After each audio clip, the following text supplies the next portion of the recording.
പ്രഭാത വാർത്ത വിശദമായ വാർത്തകളിലേക്ക് കടക്കുകയാണ്. ADGP MR Ajith Kumar RSS നേതാക്കളുമായി നടത്തിയ കൂടിക്കാഴ്ചയുടെ വിവാദങ്ങൾ കൊടുമ്പിരിക്കൊണ്ടിട്ടും നടപടിയെടുക്കാതെ മുഖ്യമന്ത്രി. കൂടിക്കാഴ്ചയുടെ വിവരങ്ങൾ പരിശോധിച്ച് റിപ്പോർട്ട് സമർപ്പിക്കണമെന്ന് മുഖ്യമന്ത്രി നിർദ്ദേശം നൽകിയിട്ടുണ്ട്. മുഖ്യമന്ത്രിയുമായി ബന്ധപ്പെട്ടവരുടെ കേസുകൾ ഒത്തുതീർപ്പാക്കാനാണ് ADGP RSS നേതാക്കളെ കണ്ടത് എന്നാണ് പ്രതിപക്ഷം ആരോപിക്കുന്നത്. പ്രതിപക്ഷം ഗുരുതരമായ ആരോപണം ഉന്നയിച്ചിട്ടും മുഖ്യമന്ത്രി മൗനം തുടരുന്നു. ADGP അജിത് കുമാറിനെതിരെ നടപടിയെടുക്കണമെന്ന ആവശ്യം മുന്നണിക്കുള്ളിലും ശക്തമായി ഉയർന്നു വന്നിരുന്നു. എന്നാൽ ഇതിനും മുഖ്യമന്ത്രി ചെവി കൊടുത്തിട്ടില്ല.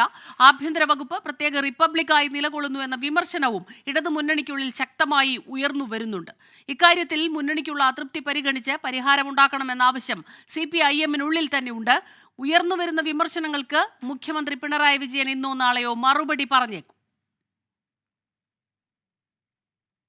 മറ്റൊരു വാർത്തയിലേക്ക്. മുഹമ്മദ് ആട്ടൂർ തിരോധാനം അന്വേഷിക്കുന്ന ക്രൈംബ്രാഞ്ച് പ്രത്യേക സംഘത്തിന്റെ ആദ്യ യോഗം ഇന്ന് കോഴിക്കോട് ചേരും. രാവിലെ 11:30 ക്രൈംബ്രാഞ്ചിന്റെ ഓഫീസിലാണ് യോഗം.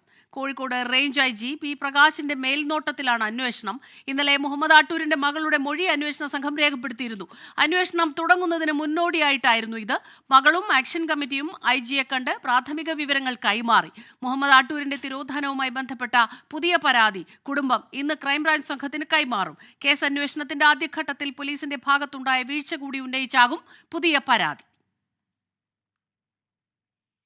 സംസ്ഥാനത്ത് ഇന്നും ശക്തമായ മഴയ്ക്ക് സാധ്യതയുണ്ടെന്ന് കേന്ദ്ര കാലാവസ്ഥാ വകുപ്പ് മുന്നറിയിപ്പ് നൽകുന്നു. തിരുവനന്തപുരം, കൊല്ലം, ആലപ്പുഴ, എറണാകുളം, കോഴിക്കോട്, കണ്ണൂർ, കാസർഗോഡ് ജില്ലകളിൽ യെല്ലോ അലർട്ട് പ്രഖ്യാപിച്ചിട്ടുണ്ട്. മഴയ്ക്കൊപ്പം ശക്തമായ കാറ്റിനും ഇടിമിന്നലിനും സാധ്യത. പൊതുജനങ്ങൾ ജാഗ്രത പാലിക്കണം. കേരള, കർണാടക, ലക്ഷദ്വീപ് തീരങ്ങളിൽ മീൻപിടുത്തത്തിന് തടസ്സമില്ല. ജസ്റ്റിസ് ഹേമ കമ്മിറ്റി റിപ്പോർട്ടുമായി ബന്ധപ്പെട്ട പൊതു താൽപര്യ ഹർജി ഹൈക്കോടതി ഇന്ന് പരിഗണിക്കും. പ്രത്യേക ബെഞ്ച് രൂപീകരിച്ചതിനു ശേഷമുള്ള ആദ്യത്തെ സിറ്റിംഗാണ് ഇന്നത്തേത്. ജസ്റ്റിസുമാരായ AK ജയശങ്കരൻ നമ്പ്യാർ, CS സുധ എന്നിവർ ഉൾപ്പെട്ടതാണ് പ്രത്യേക ബെഞ്ച്. ഹേമ കമ്മിറ്റി റിപ്പോർട്ടിന്റെ പൂർണ്ണരൂപം ഹാജരാക്കാൻ ആദ്യം ഹർജി പരിഗണിച്ച ഡിവിഷൻ ബെഞ്ച് സർക്കാരിനോട് ആവശ്യപ്പെട്ടിരുന്നു. റിപ്പോർട്ടിന്റെ അടിസ്ഥാനത്തിൽ ക്രിമിനൽ കേസ് എടുക്കാൻ സാധ്യമാണോ എന്നതിൽ സത്യവാങ്മൂലം സമർപ്പിക്കാനും സർക്കാരിനോട് കോടതി നിർദ്ദേശിച്ചിട്ടുണ്ട്. ഇപ്പോൾ വരുന്ന വളരെ പ്രധാനപ്പെട്ട ഒരു വാർത്തയിലേക്ക് പോവുകയാണ്. സംസ്ഥാനം 1500 കോടി കടമെടുക്കും. 21 വർഷത്തെ കാലാവധിയിലാണ് കേരളം കടമെടുക്കുന്നത്. വികസന പ്രവർത്തനങ്ങളുടെ ധനശേഖരണത്തിനാണ് കടമെടുക്കാൻ അനുവാദം ലഭിച്ചത്. രാധാകൃഷ്ണൻ ചേരുന്നുണ്ട് ഡൽഹിയിൽ നിന്ന് വിവരങ്ങളുമായി. RK, good morning. സാമ്പത്തിക ബാധ്യതയിൽ നട്ടം തിരിയുന്ന സംസ്ഥാന സർക്കാരിന് തെല്ലൊരു ആശ്വാസമാകുമോ ഇത്? തീർച്ചയായിട്ടും ആകേണ്ടതാണ് സ്മിത. കാരണം ഈ ആഘോഷ സമയം കൂടിയാണ് കേരളത്തെ സംബന്ധിച്ച്. അങ്ങനെയുള്ള ഒരു കാലഘട്ടത്തിലാണ് ഈ 1500 കോടി രൂപ ഇന്ന് സംസ്ഥാനത്തിന്റെ കൈകളിലേക്ക്, ഖജനാവിലേക്ക് എത്തുന്നത്. കഴിഞ്ഞ ദിവസമാണ് കേന്ദ്ര സർക്കാർ ഇതുമായി ബന്ധപ്പെട്ടിട്ടുള്ള അനുമതി നൽകിയത്. ഏതാണ്ട് 4200 കോടി രൂപയാണ് അനുവാദം നൽകിയിരിക്കുന്നത്. ഇതിൽ 1500 കോടിയാണ് ഇന്ന് കേരളം കടമെടുക്കുന്നത്. വികസന പ്രവർത്തനങ്ങളുടെ ധനശേഖരണത്തിനായിട്ടാണ് ഈ കടമെടുക്കാനായിട്ടുള്ള അനുവാദം കേന്ദ്രം നൽകിയിരിക്കുന്നത്. കേന്ദ്രം വായ്പ എടുക്കാൻ അനുമതി നൽകിയ ഈ 4200 കോടിയിൽ ചില അവ്യക്തതകളും നിലനിൽക്കുന്നുണ്ട്. മുൻകൂർ വായ്പ എടുക്കാനുള്ള അനുമതിയാണ് കേരളം ആവശ്യപ്പെട്ടിരുന്നത്. എന്നാൽ ഈ 1200 കോടി 500 കോടി അനുവദിക്കുന്ന ഘട്ടത്തിൽ ഇത് മുൻകൂർ വായ്പ എടുക്കാനുള്ള അനുമതിയുടെ ഭാഗമാണോ എന്നത് സംബന്ധിച്ചിട്ടുള്ള ഒരു വ്യക്തത ഉണ്ടായിട്ടില്ല. കേരളം ആവശ്യപ്പെട്ടത് പ്രകാരം വായ്പാ പരിധി ഉയർത്തണം എന്ന കാര്യത്തിൽ ഇതുവരെ കേന്ദ്രം തീരുമാനം കൈക്കൊണ്ടിട്ടില്ല എന്നുള്ളതാണ് നമുക്ക് അറിയാനായിട്ട് സാധിക്കുന്നത്. സംസ്ഥാനത്തിന്റെ മൊത്ത ആഭ്യന്തര ഉൽപാദനത്തിന്റെ 3.5% കേരളത്തിന് കടമെടുക്കാനായിട്ട് സാധിക്കുക. ഇത് അനുസരിച്ചിട്ട് 44,528 കോടി രൂപയാണ് സംസ്ഥാനത്തിന് കടമെടുക്കാനായിട്ട് അർഹത ഉള്ളത്. രാധാകൃഷ്ണനാണ് ഡൽഹിയിൽ നിന്ന് ഈ വാർത്തയുടെ വിശദാംശങ്ങളുമായി നമുക്കൊപ്പം ചേർന്നത്. പ്രഭാത വാർത്തയിലേക്ക് എല്ലാ പ്രേക്ഷകർക്കും ഒരിക്കൽ കൂടി സ്വാഗതം. സംഘർഷത്തിന് അയവില്ലാത്ത മണിപ്പൂരിൽ ആക്രമണങ്ങൾ തുടരുന്ന പശ്ചാത്തലത്തിൽ അതീവ ജാഗ്രതാ നിർദ്ദേശം. വിവിധ മേഖലകളിൽ നിരീക്ഷണം ശക്തമാക്കി സൈന്യം. മണിപ്പൂരിൽ സുരക്ഷാ ഉപദേഷ്ടാവിനെയും DGP-യെയും മാറ്റണമെന്നാവശ്യപ്പെട്ട് വിദ്യാർത്ഥികൾ നടത്തിയ പ്രതിഷേധം സംഘർഷത്തിൽ കലാശിച്ചിരുന്നു. പ്രതിഷേധക്കാർ ഡെപ്യൂട്ടി കമ്മീഷണർ ഓഫീസിലെ ദേശീയ പതാക അഴിച്ചുമാറ്റി 7 സിസ്റ്റേഴ്സിന്റെ പതാക സ്ഥാപിച്ചു. കൗത്രക്കിലുണ്ടായ ഡ്രോൺ ആക്രമണത്തിൽ നിരവധി വീടുകളും വാഹനങ്ങളും കത്തിനശിച്ചു. ആക്രമണങ്ങൾ തുടരുന്ന പശ്ചാത്തലത്തിൽ വിദ്യാഭ്യാസ സ്ഥാപനങ്ങൾക്ക് ഇന്നും അവധിയുണ്ട്. രാജ്യത്ത് എംപോക്സ് സ്ഥിരീകരിച്ച പശ്ചാത്തലത്തിൽ അതീവ ജാഗ്രതയിൽ കേന്ദ്ര ആരോഗ്യ മന്ത്രാലയം. ലോകാരോഗ്യ സംഘടന ആരോഗ്യ അടിയന്തരാവസ്ഥ പ്രഖ്യാപിച്ചതിനു ശേഷം ആദ്യമായാണ് ഇന്ത്യയിൽ എംപോക്സ് സ്ഥിരീകരിച്ചത്. കേന്ദ്ര സർക്കാർ ഉന്നതതല യോഗം ചേർന്ന് സാഹചര്യം വിലയിരുത്തും. പടിഞ്ഞാറൻ ആഫ്രിക്കയിൽ നിന്നെത്തിയ യുവാവിനാണ് രോഗം സ്ഥിരീകരിച്ചത്. ഇയാൾ നിലവിൽ നിരീക്ഷണത്തിലാണ്. സമ്പർക്ക പട്ടിക തയ്യാറാക്കുന്നത് ഉൾപ്പെടെയുള്ള നടപടികൾ പുരോഗമിക്കുന്നു. 2022 ജൂലൈ മുതൽ രാജ്യത്ത് റിപ്പോർട്ട് ചെയ്യുന്ന ക്ലേഡ് 2 വൈറസാണ് യുവാവിൽ കണ്ടെത്തിയത്. ക്ലേഡ് 1 വൈറസ് പടർന്നു പിടിച്ചതിനെ തുടർന്നാണ് ലോകാരോഗ്യ സംഘടന ആരോഗ്യ അടിയന്തരാവസ്ഥ പ്രഖ്യാപിച്ചത്. അതിനാൽ ആശങ്ക വേണ്ടെന്ന് കേന്ദ്രം വ്യക്തമാക്കി. എന്നാൽ സംസ്ഥാനങ്ങൾക്ക് ജാഗ്രതാ നിർദ്ദേശം നൽകിയിട്ടുണ്ട്. പശ്ചിമബംഗാൾ മുഖ്യമന്ത്രി മമതാ ബാനർജിക്കെതിരെ കൊൽക്കത്ത ആർജിക്കർ മെഡിക്കൽ കോളേജിൽ കൊല്ലപ്പെട്ട ജൂനിയർ ഡോക്ടറുടെ മാതാവ് രംഗത്ത്. കുടുംബത്തിന് പണം വാഗ്ദാനം ചെയ്തിട്ടില്ലെന്ന മമതാ ബാനർജിയുടെ പ്രസ്താവന കള്ളമെന്ന് മാതാവ് പറഞ്ഞു. പണം നൽകാമെന്നും മകളുടെ ഓർമ്മയ്ക്കായി എന്തെങ്കിലും നിർമ്മിക്കാമെന്നും സർക്കാർ അറിയിച്ചു. മകൾക്ക് നീതി ലഭിച്ചതിനു ശേഷം നഷ്ടപരിഹാരം സ്വീകരിക്കാമെന്ന് മറുപടി നൽകിയെന്നും മാതാവ് പ്രതികരിച്ചു. പ്രതിഷേധം അവസാനിപ്പിച്ച് ദുർഗാപൂജയ്ക്ക് തയ്യാറെടുക്കാനുള്ള മമതയുടെ ആഹ്വാനം മനുഷ്യത്വമില്ലായ്മയാണെന്നും മാതാവ് കുറ്റപ്പെടുത്തി. ഇനി മറ്റൊരു പ്രധാനപ്പെട്ട വാർത്തയിലേക്കാണ്. പത്തനംതിട്ട കോന്നി കൊന്നപ്പാറ അളിയൻമുക്ക് ചെക്ക് ഡാമിൽ നിന്ന് പെരുമ്പാമ്പിനെ പിടികൂടി. ഫോറസ്റ്റ് സ്ട്രൈക്കിംഗ് ഫോഴ്സിന്റെ ഏറെ നേരത്തെ പരിശ്രമത്തിനൊടുവിലാണ് പെരുമ്പാമ്പിനെ പിടികൂടിയത്. ദൃശ്യങ്ങൾ 24-ന് ലഭിച്ചു.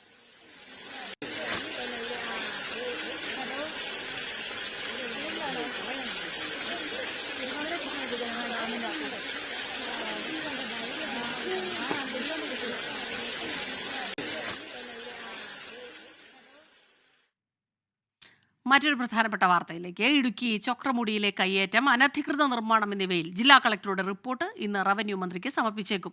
റവന്യൂ ഭൂമിയിലാണ് കയ്യേറ്റം നടന്നത് എന്നാണ് പ്രാഥമിക നിഗമനം.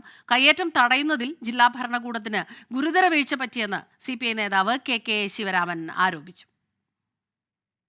ചൊക്രമുടിയിലെ കയ്യേറ്റം കണ്ടെത്തി തടയുന്നതിൽ ഉദ്യോഗസ്ഥർക്ക് പിഴവ് പറ്റിയെന്ന നിഗമനമാണ് പ്രത്യേക അന്വേഷണ സംഘത്തിൻ്റേത്.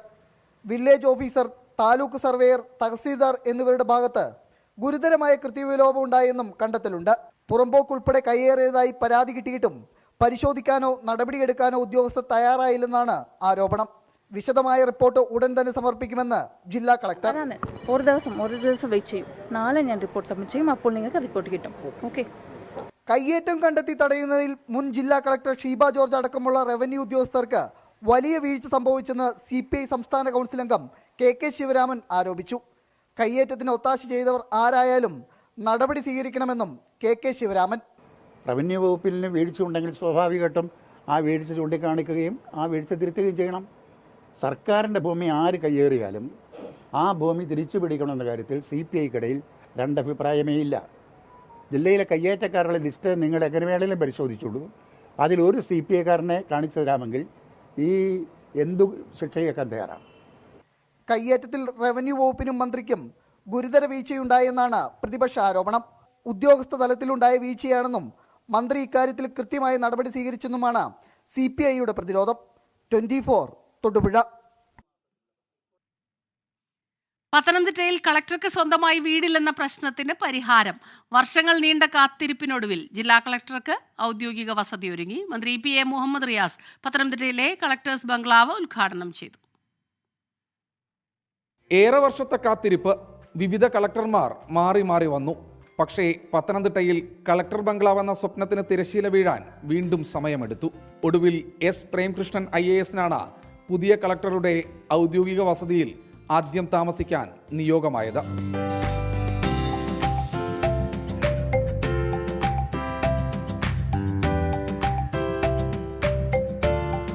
മന്ത്രി PA മുഹമ്മദ് റിയാസ് ഓൺലൈനായി ഉദ്ഘാടനം ചെയ്തു. ജില്ലയിൽ നിന്നുള്ള മന്ത്രി വീണ ജോർജ് അധ്യക്ഷ. നല്ല ഒരു ക്യാമ്പ് ഓഫീസ്, അത്യാവശ്യം ഔദ്യോഗിക കാര്യങ്ങൾ, ഇപ്പോൾ ജനങ്ങൾക്കൊക്കെ വന്നാൽ ഇരിക്കാനൊക്കെ വേണ്ടിയിട്ടുള്ള സൗകര്യമൊക്കെ ഉൾപ്പെടെയുള്ള ഒരു നല്ല സംവിധാനം ഒരുക്കണം എന്നുള്ളത് ഒരു ആവശ്യമായിരുന്നു. അത് സാക്ഷാത്കരിച്ചു. 14 ജില്ലകളിൽ ഒരു സ്വന്തമായി ഒരു ക്യാമ്പ് ഓഫീസ് ഇല്ലാത്തൊരു കളക്ടർ ഇവിടെ ആയിരുന്നു. അപ്പോൾ ഇന്നത് സാധിച്ചു. അത് എൻ്റെ ഒരു പീരീഡിൽ തന്നെ സാധിക്കാൻ അത് ഉദ്ഘാടനം ചെയ്യാൻ സാധിച്ചത് വളരെ സന്തോഷം. ക്യാമ്പ് ഓഫീസ് അടക്കം 3000 സ്ക്വയർ ഫീറ്റുള്ള വീടാണ് പത്തനംതിട്ട ജില്ലാ കളക്ടർക്ക് സജ്ജീകരിച്ചിരിക്കുന്നത്. നിലവിൽ സെന്റ് പീറ്റേഴ്സ് ജംഗ്ഷൻ അടുത്തുള്ള വാടക വീട്ടിലായിരുന്നു കളക്ടർ ബംഗ്ലാവ് ഉണ്ടായിരുന്നത്. 24 പത്തനംതിട്ട. ഇടുക്കി നെടുങ്കണ്ടത്തെ ഏലത്തോട്ടങ്ങളിൽ കർഷകർക്ക് തലവേദനയായി തത്തകൾ. കൂട്ടത്തോടെ എത്തുന്ന തത്തകൾ ചെടികളിലെ ഏലയ്ക്ക കടിച്ചു നശിപ്പിക്കുന്നു. പ്രശ്നം പരിഹരിക്കാൻ പലവിധ മാർഗങ്ങൾ തേടുകയാണ് കർഷകർ.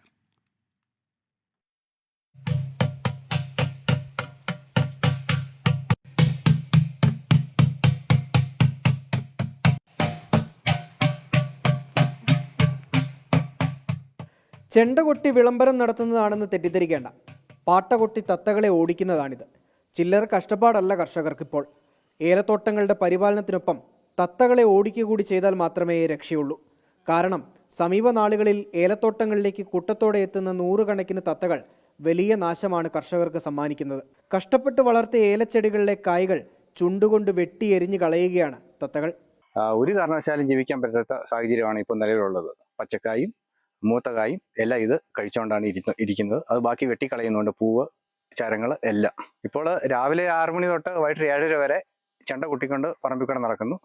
കൂടാതെ പറമ്പിൽ സ്പീക്കർ വെച്ചിട്ട് ഇതിനെ ഓടിക്കാനുള്ള പല പല ശബ്ദങ്ങൾ ഇതുവഴി കയറ്റി വിടുന്നു. ആ ശബ്ദം കേട്ട് കഴിയുമ്പം കുറേ കിളികൾ പറന്നു പോകുന്നുണ്ട്. ചെണ്ട അടിച്ചു കഴിയുമ്പോൾ വീണ്ടും ഇത് തന്നെ തിരിച്ചു വരുന്നുമുണ്ട്. നെടുങ്കണ്ടം, മാവടി, ചീനപ്പാറ, കുഴിക്കൊമ്പ്, കാമാക്ഷി വിലാസം തുടങ്ങിയ മേഖലകളിലാണ് തത്തകളുടെ ശല്യം. ഒരുപാട് പരീക്ഷണങ്ങൾക്കൊടുവിലാണ് തത്തയെ തുരത്താൻ പാട്ടകൊട്ടുമായി കർഷകർ രംഗത്തിറങ്ങിയത്. ഞാൻ കൂലിക്കാളെ നിർത്തില്ല. കാരണം എനിക്ക് 1.25 സ്ഥലം ഏലകൃഷി ഉള്ളൂ. അതുകൊണ്ട് കൂലിക്കാളെ നിർത്താൻ നമുക്ക് ശേഷിയില്ല. പക്ഷെ കൂലിക്കായി പരിസര പ്രദേശങ്ങളൊക്കെ കുറച്ച് ഭൂമി കൂടുതലുള്ളവരും നോക്കാൻ പറ്റത്തില്ല. അവർ ഹിന്ദിക്കാരെ ഉള്ള ലേബേഴ്സിനെ വെച്ച് ഈ ട്രം അടിച്ചുകൊണ്ട് ഇങ്ങനെ വ്യാപാരം എടുക്കുക, പാട്ട കൊട്ടിക്കൊണ്ട് എടുക്കുക, പടക്കം പൊട്ടിച്ചുകൊണ്ട് എടുക്കുക. അവർ രാവിലെ 6:30 ആകുമ്പോൾ തുടങ്ങിയ വൈകിട്ട് 6:30 വരെ ഫുൾ സമയം അവർ ഈ കിളിയെ ഭയപ്പെടുത്താൻ നോക്കുന്നത്. കഴിഞ്ഞ വേനലിൽ ഇടുക്കിയിലെ നല്ലൊരു ശതമാനം കർഷകരുടെയും ഏലച്ചെടികൾ കരിഞ്ഞുണങ്ങിയിരുന്നു. മെല്ലെ ഒന്ന് പച്ച പിടിച്ചു വരുമ്പോഴാണ് തത്തയുടെ രൂപത്തിൽ വീണ്ടും പണി കിട്ടിയത്. 24 ഇടുക്കി. ഇനി കായിക വാർത്തകൾ നോക്കാം.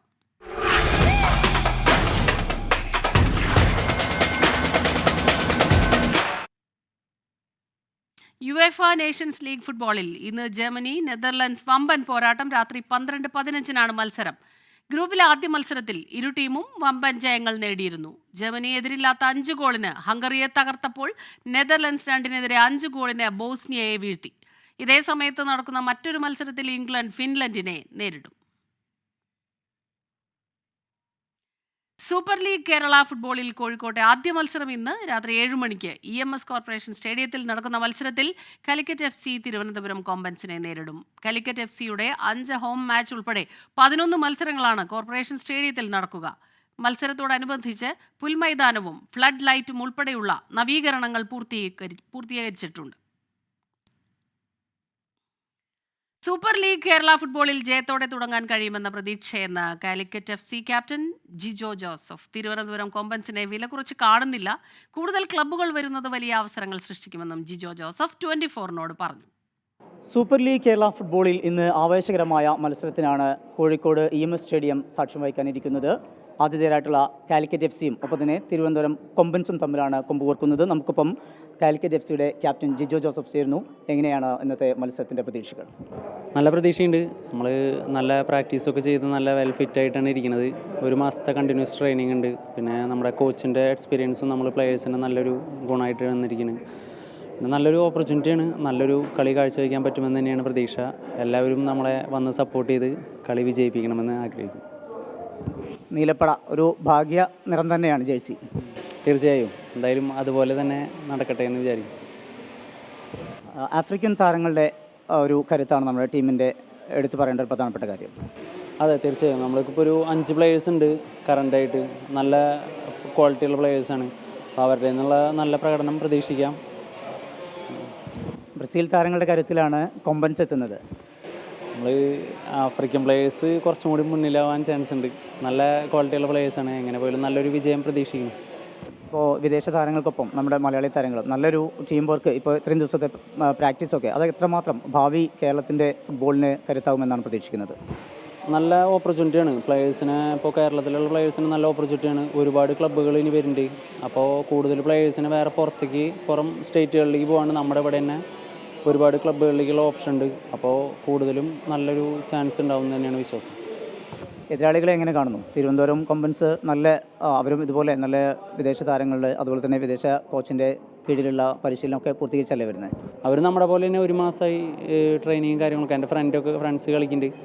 അപ്പോൾ നല്ല ടീം തന്നെയാണ് അവരും. നല്ലൊരു ഫൈറ്റിങ്ങും നല്ലൊരു കളി കാണാൻ കഴിയുമെന്ന് തന്നെയാണ് വിചാരിക്കുന്നത്. എല്ലാവരും നേരിട്ട് വന്ന് കളി കണ്ട് സപ്പോർട്ട് ചെയ്യുക. കേരളത്തിന് സന്തോഷ് ട്രോഫി സമ്മാനിച്ച ക്യാപ്റ്റൻ കൂടിയാണ് ജിജോ. സ്വാഭാവികമായിട്ടും ഈ ഒരു ടീമിലേക്ക് വരുന്നു. അതിൻ്റെ ഒരു പ്രചോദനം എത്രമാത്രം ഉണ്ട്? ഇന്നത്തെ മത്സരത്തിൽ അത് പ്രകടമാക്കാൻ കഴിയുമെന്നാണ് പ്രതീക്ഷിക്കുന്നത്. തീർച്ചയായും നല്ലൊരു ചാൻസാണ്. നമുക്ക് വീണ്ടും തിരിച്ചൊരു കേരളത്തിലെ കളി വരികയാണ്. അത് നല്ലൊരു ലീഗ്, അതിൽ നല്ലൊരു പ്രകടനം കാഴ്ചവെക്കാൻ കഴിയുമെന്ന് തന്നെയാണ് വിശ്വാസം. തീർച്ചയായും നടക്കും. എന്തായാലും വാശേറിയ ആ മത്സരത്തിനായി കാത്തിരിക്കാം. നല്ല വിജയം കാലിക്കറ്റ് FC സമ്മാനിക്കുമെന്നാണ് ക്യാപ്റ്റൻ പ്രതീക്ഷ പങ്കുവെക്കുന്നത്. കോഴിക്കോട് നിന്ന് പ്രവീൺ ധർമ്മശാലയ്ക്കൊപ്പം സമീർ സി മുഹമ്മദ്, 24. ലോകകപ്പ് യോഗ്യതാ മത്സരങ്ങളിൽ ജയം തുടരാൻ അർജന്റീനയും ബ്രസീലും കളത്തിലേക്ക്. ഇന്ത്യൻ സമയം നാളെ പുലർച്ചെ 2 മണിക്ക് നടക്കുന്ന മത്സരത്തിൽ അർജന്റീനയുടെ എതിരാളികൾ കൊളംബിയയാണ്. ബ്രസീൽ രാവിലെ 6-ന് പരാഗ്വേയെ നേരിടും. കോപ്പ അമേരിക്ക ഫൈനലിന് ശേഷം അർജന്റീനയും കൊളംബിയയും വീണ്ടും മുഖാമുഖം. അന്ന് ലൗട്ടോറോ മാർട്ടിനസിന്റെ ഒറ്റ ഗോളിന് ജയവും കിരീടവും നേടിയ അർജന്റീനയുടെ ലക്ഷ്യം ലോകകപ്പ് യോഗ്യതാ റൗണ്ടിലെ വിജയക്കുതിപ്പ് തുടരൽ. 7-ൽ 6 മത്സരങ്ങളും ജയിച്ച ലോക ചാമ്പ്യന്മാരായ അർജന്റീന 18 പോയിന്റോടെ പോയിന്റ് പട്ടികയിൽ 1-ാം സ്ഥാനത്താണ്. 11 ഗോളടിച്ചപ്പോൾ വഴങ്ങിയത് 2-2. നായകൻ ലിയോണൽ മെസ്സിയുടെ അഭാവത്തിലും കഴിഞ്ഞ ദിവസം ചിലയെ എതിരില്ലാത്ത 3 ഗോളിന് തകർത്തതിന്റെ ആത്മവിശ്വാസവും ആൽബി സെലസ്റ്റകൾക്കുണ്ട്. കോപ്പ ഫൈനലിലെ തോൽവിക്ക് കണക്ക് തീർക്കുന്നതിനൊപ്പം പോയിന്റ് പട്ടികയിലെ കുതിപ്പാണ് കൊളംബിയയുടെ ലക്ഷ്യം. 3 തുടർ തോൽവികൾക്ക് ശേഷം വിജയവഴിയിൽ തിരിച്ചെത്തിയതിന്റെ ആത്മവിശ്വാസത്തിലാണ് ബ്രസീൽ. ഇക്വഡോറിനെതിരായ ഒറ്റ ഗോൾ ജയത്തോടെ പോയിന്റ് പട്ടികയിൽ 4-ാം സ്ഥാനത്തേക്കും ഉയർന്നിരുന്നു മുൻ ലോക ചാമ്പ്യന്മാർ. എല്ലാ ലോകകപ്പുകളിലും കളിച്ച ഏക ടീമെന്ന അപൂർവ റെക്കോർഡ് നിലനിർത്താൻ കാനറുകൾക്ക് വിജയ തുടർച്ച കൂടിയേ തീരൂ. യുറുഗ്വേ വെനസ്വേല പോരാട്ടം ഇന്ത്യൻ സമയം നാളെ പുലർച്ചെ 3:30 നടക്കും. Sports desk, 24. Indian super league 11-ാം സീസണിലേക്കുള്ള കേരള ബ്ലാസ്റ്റേഴ്സ് സ്ക്വാഡിനെ ഔദ്യോഗികമായി അവതരിപ്പിച്ചു. പുതിയ പരിശീലകൻ മിക്കൽ സ്റ്റാറെ ഉൾപ്പെടെയുള്ളവർക്ക് ആവേശോജ്വല സ്വീകരണമാണ് ആരാധകർ നൽകിയത്. വ്യക്തിപരമായ കാരണങ്ങളാൽ നാട്ടിലേക്ക് മടങ്ങിയ ക്യാപ്റ്റൻ അഡ്രിയൻ ലൂണ ചടങ്ങിൽ പങ്കെടുത്തില്ല.